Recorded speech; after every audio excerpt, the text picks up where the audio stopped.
Welcome to the Miller Mindset, a weekly podcast where we explore the power of positive thinking and its impact on our lives.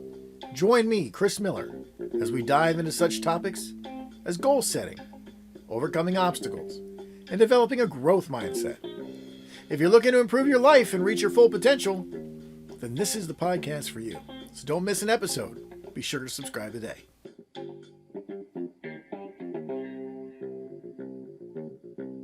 On today's show, we'll be exploring how mindset can play a huge role in the decision-making process. Have you ever found yourself struggling to make a decision? Feeling stuck in analysis paralysis? Look, we've all been there, right? But did you know that your mindset is the lens through which we view the world? It shapes our thoughts and our beliefs, ultimately influencing the decisions that we make in our lives. Look, our minds are almost never completely made up. After all, through negotiation, a no can easily become a yes. Think about your kids for a minute when you take them to the store. How often do they ask for something and you say no, but then they ask a couple more times, and before you know it, you've bought it for them? That's negotiation. It's ingrained in the fabric of our being. And children, they're not going to school, listening to tapes, or even reading books like The Art of the Deal by Donald Trump. They're just born with the understanding that they can win us over. And they often do. Negotiations can be tricky, however. But with the right mindset, you can come out on top with your negotiations just as well as your kids do when they're negotiating with you. First and foremost, it's important to have an open mindset, ready to listen and to learn from your opponent in the negotiation. That means you need to believe that you can improve and learn from your opponents and your own mistakes and your miscalculations along that journey. And make no mistake about it, folks, negotiation is a journey of discovery and of action.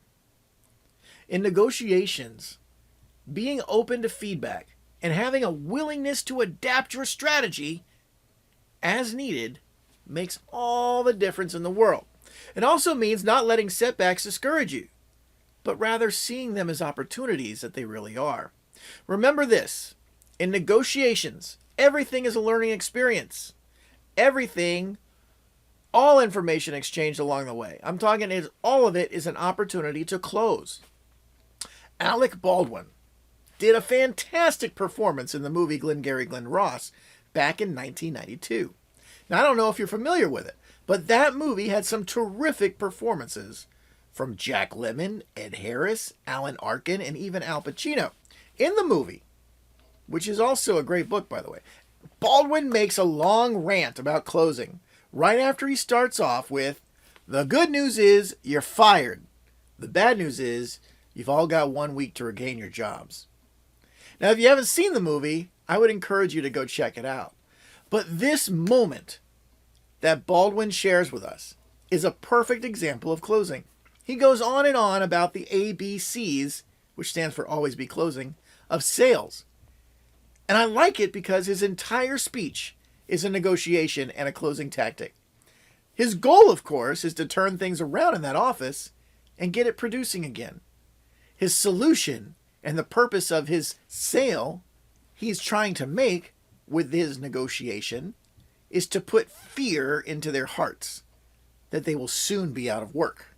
The brilliance of it is in his approach, that it is an inevitable thing because it's already happened. It's in the past. So what could they possibly do? And along this journey, they oppose him and object. Jack Lemmon actually says the leads are weak, to which Baldwin scoffs at him and tells him he is weak. And the negotiation goes on as he dismantles all objections and excuses and puts them firmly in the grip of hopelessness. But then, reluctantly, and certainly seeming to be against his wishes, he gives them a small glimmer of hope, a single chance, a small opportunity for redemption. And he closes the deal and they get it. They buy the whole enchilada he's selling. And that's an example of a good negotiation. Another fantastic approach in negotiations is a win-win mindset. This means looking for ways to create value for both parties, not just one. When you approach negotiations in this way, you build trust and rapport with the other party, which can lead to more successful outcomes along the run, right? So, sticking with the movie theme here that I've apparently got going on, let's think of another one.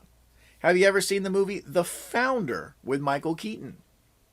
This is another terrific film, and in it, Keaton plays Ray Kroc, who essentially stole the McDonald's business right out from under the original owners. How did he do that, though? Right? He did it through creating a win-win scenario to gain their trust. He told them, hey guys, let me run your franchises for you. I'll devote my own time and my own money to putting a McDonald's on every corner.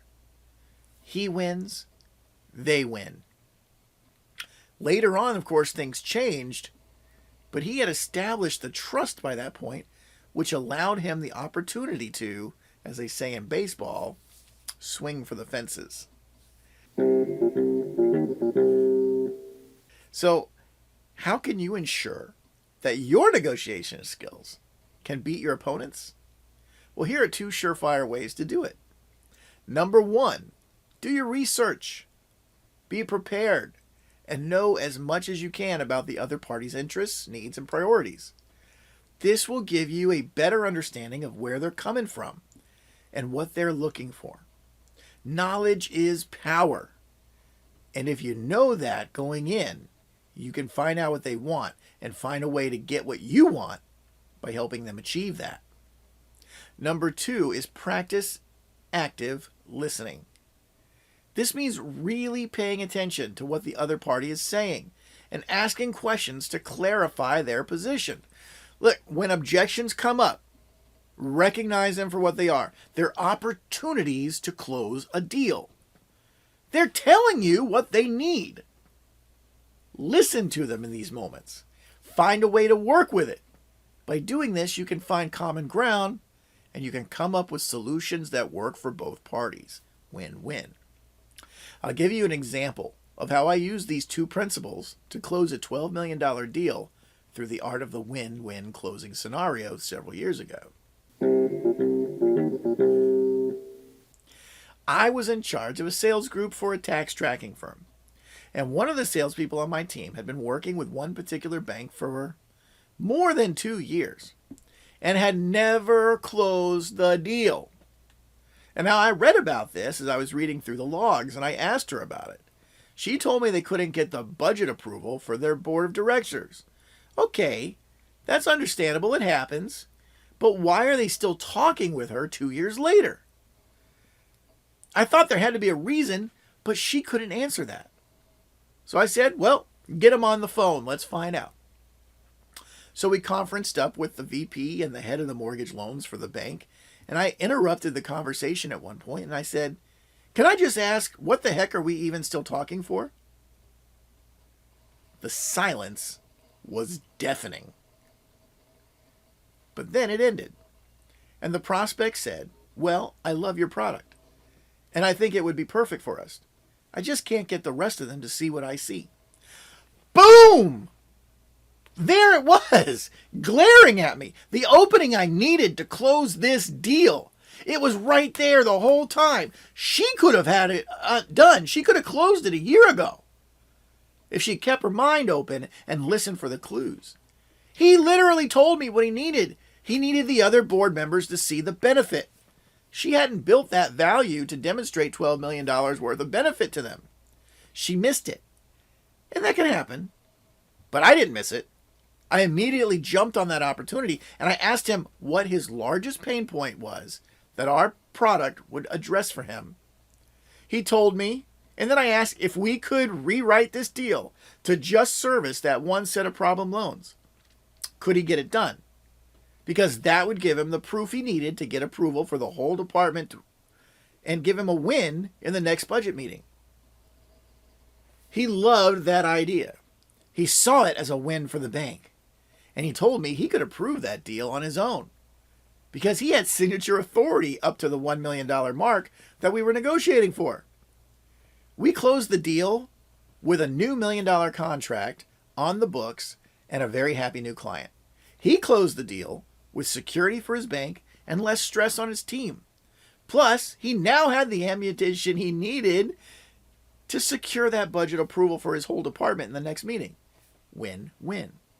And guess what? The following fall, he sent us the full $12 million agreement right on schedule and with a big thank you. Hey, that's it. That's our show for today, folks. I hope you enjoyed this show, perhaps even got something useful out of it. Remember, negotiations are all about mindset.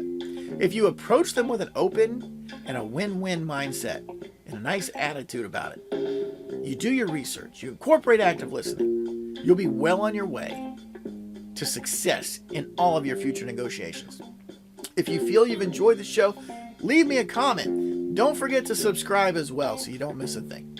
You can also see this episode in blog form if you like, and please sign up to receive email alerts when our new episodes are released. You can do that at themillermindset.com. Until then, I'm Chris Miller, and I'm reminding you always keep smiling. Next time on The Miller Mindset, we'll be talking about how to overcome limiting beliefs that set back business growth. Plus, I'll give you 5 steps to keep your head in the game. And that's next Tuesday, August 15th at 2 p.m. Eastern. Don't miss it.